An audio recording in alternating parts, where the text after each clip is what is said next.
Atau suatu saat Bapak jadi presiden akan membongkar rahasia negara ini. Akan terjadi apa terhadap negara ini? Saya sangat kecewa.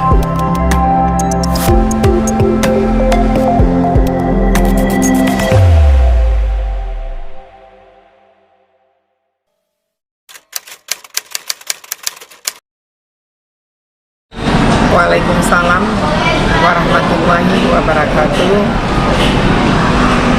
Selamat siang. Terima kasih Nanda Michael. Kenapa Bunda di sini terlalu fanatik untuk mendukung mereka ya? Karena saya sebenarnya dari 2014 yang sudah berkali-kali saya sampaikan, 2014 saya itu adalah ketua tim pencinta Prabowo ya.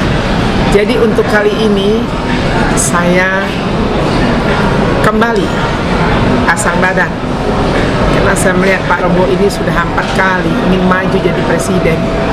Kali ini Bunda datang dengan tenaga yang insya Allah melebihi dari yang 2014. Karena apa?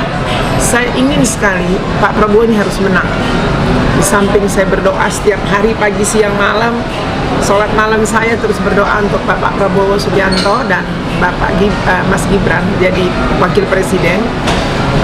Tidak lain adalah karena cita-cita beliau yang luar biasa, yang tulus, ingin membangun bangsa ini, ya, ingin merubah sistem mental akhlak, ingin mensejahterakan rakyat Indonesia, dan banyak sekali yang akan visi misinya akan dia lakukan seandainya dia terpilih menjadi presiden 2024.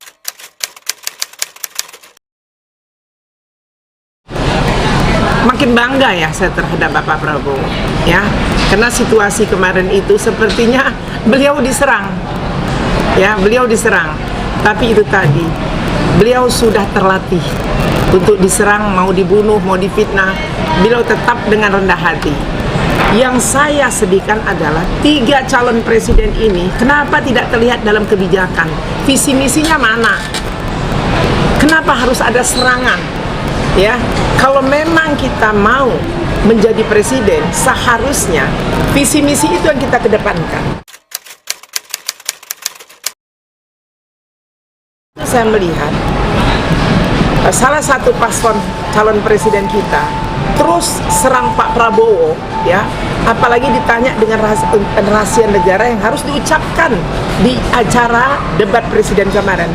Itu adalah satu kebodohan bagi saya ya. Yang saya lihat sebenarnya Pak Anies ini pintar bicara, tapi kayak kemarin bicara dia yang menghukum diri sendiri, bicara dialah yang menyerang diri dia sendiri. Itu menjatuhkan karakter dan sosok Bapak yang seorang mau menjadi calon presiden. Seharusnya Bapak bijaksana, bukan serang di sini kita. Dan harusnya juga Bapak rendah hatilah dengan seorang Pak Prabowo ataupun dengan paslon yang lain. Jangan menunjukkan kehebatan Bapak bisa menguasai atau mau mengetahui rahasia negara di sini. Atau suatu saat Bapak jadi presiden akan membongkar rahasia negara ini. Akan terjadi apa terhadap negara ini? Saya sangat kecewa. Mungkin masyarakat juga sangat kecewa waktu menonton debat presiden kemarin. Tapi inilah tadi, mulutmu adalah harimaumu. Mulut itu akan menerkam diri kita sendiri. Kalau hati kita penuh sirik, dengki, dan kesombongan, saya yakin Pak Prabowo bukan punya hati yang tidak tulus kepada siapapun. Pak Anies yang saya banggakan, Pak Anies mengenal Bapak Prabowo Subianto sudah lama. Berada di samping Bapak waktu memulai jadi gubernur DKI. Kenapa Bapak tidak tahu sosok seorang Pak Prabowo Subianto? Bapak boleh mau menjadi presiden, yang dulu Bapak katakan tidak akan jadi presiden kalau Bapak Prabowo itu maju jadi presiden. Kali ini Bapak maju jadi presiden. Ternyata tujuan Bapak hanya untuk menyerang, untuk membuktikan seorang Pak Anies itu lebih hebat dari seorang Prabowo Subianto. Di sini kita bukan bicara hebat ya. Seharusnya kita berpikir apa yang sudah kita lakukan waktu kita sebagai pejabat. pejabat DKI 1 atau pejabat yang lain. Apa yang sudah kita lakukan? Hanya borok kita ini belum kita keluarkan, Pak. Belum nampak. Ya, belum nampak. Jadi ini saatnya saya mengharapkan kepada calon-calon pilpres, tolonglah buat satu kebijakan yang baik. Biar masyarakat menonton itu dapat ilmu dari calon-calon presiden. Jadi kami bukan menonton seperti lawakan, ya Pak. Kami mohon semoga nanti debat yang berikutnya jangan saling serang. Itu aja yang saya harapkan, ya. Nggak boleh salinglah kita itu merendahkan hati. Yang muda tolong menghargai yang tua. Apalagi yang tua ini udah banyak berjasa dengan yang muda. Ya, ingat Pak, jasa orang maka kita akan diingat oleh Allah.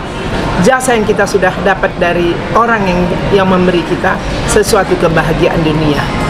Jadi untuk mendapatkan akhirat, Pak Anies sudah lebih memahami mungkin dari Pak Prabowo. Ya, saya yakin insya Allah ini semuanya akan bisa diselesaikan dengan lapang dada, dengan saling memaafkan, tidak boleh saling di sini memojokkan. Ya, itu yang saya lihat.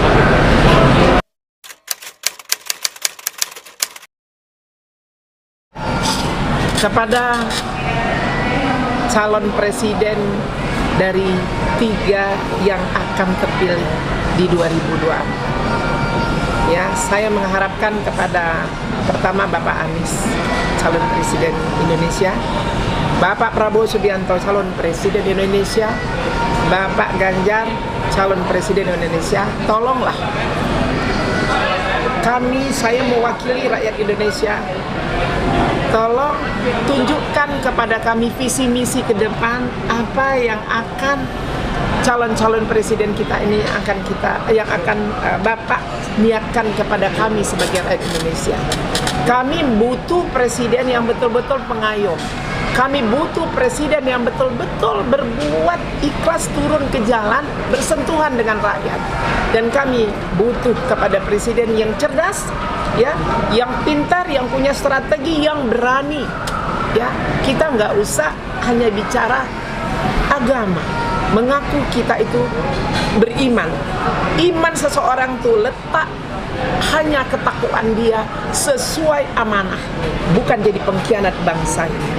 Karena kehancuran bangsa ini adalah dari para pengkhianat-pengkhianat itu sendiri, yaitu kita sebagai rakyat Indonesia.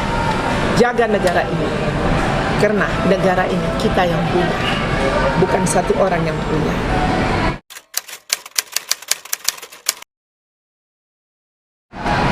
Menang Pak Prabowo, menang satu putaran. Terima kasih.